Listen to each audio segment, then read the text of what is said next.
Eh sana nagkahawaan tayong lahat dito sa ospital. Alam mo, hindi virus yun. Basta may kakaiba dun sa kwartong yun eh. Tignan mo ha. Lahat ng pasyente na nasa kwartong yun, inilalabas ng patay. Girl, hindi kasi imposible yun. Kasi una sa lahat, nasa ospital tayo. Tsaka may mga sakit sila. Doon nga sa floor namin, may mga namamatay din. Ako kung makikita mo lang talaga. Kumain ka na. Sige na. Mag-spray nga tayo dito, baka may virus. Bakit? Halika na, umalis na tayo kasi may virus na dumating. Pero talaga lang ha? Alagaan mo kasi yung mga pasyente mo para hindi ka namamatayan. Katigbak, Nelia.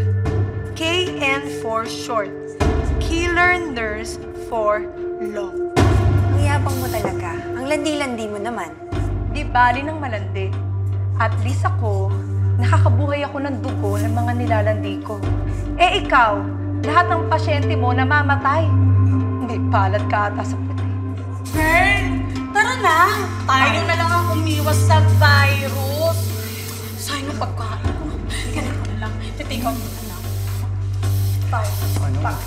Yung pagkain ko, ha?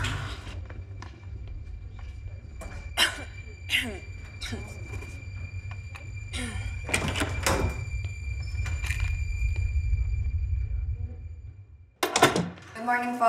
Ako po si Nurse Nelia. Ako po naka-assign sa mid-shift po. Question. Paano ang pagkain ko? At kung sino man ang magbabantay dito? May canteen naman po sa ground floor, pero kung gusto niyo po magpa-deliver, pwede rin naman po. Okay, yun lang naman ang gusto kong malaman. Nurse Nelia. Kaibigan matalik ng misis si Dr. Ray. Baka pwede naman pakitanong kung pwedeng palitan yung pain reliever ko, yung naproxen. Kasi nahihilo ka, taduduwal ako sa iniinom ko eh. Sige po, tatanong ko na lang po si Dr. Ray. Pero ngayon po, painumin ko muna kayo ng Thiazide. Sige.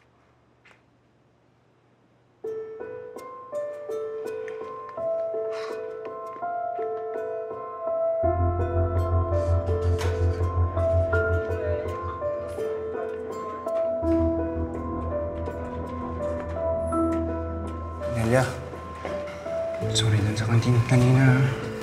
Kwento ko lang naman kay Annie yung ginawa mo kasi dun sa 1009 eh. Alam na yun ang gagawin niya. Pasensya ka na. Ana, yung record ni Bonavista, pakita na sa ako.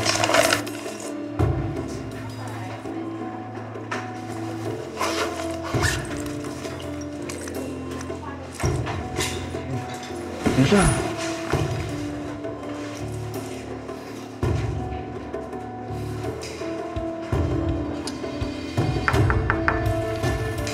Dr. Ray?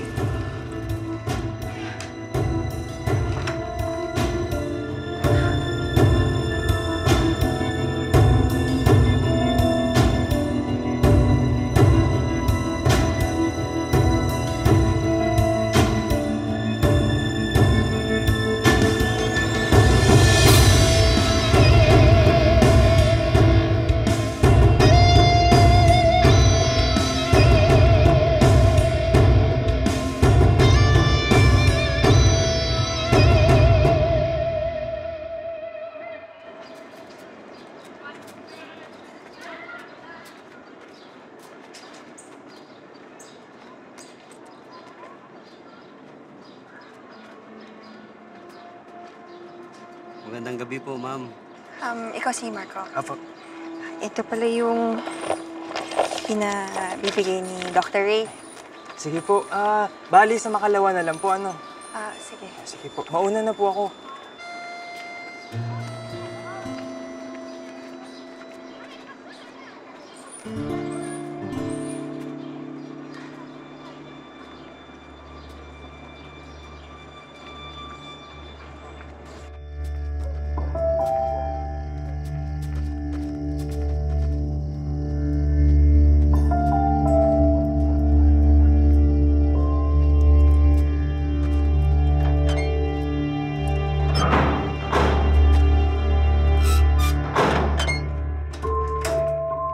Yes po.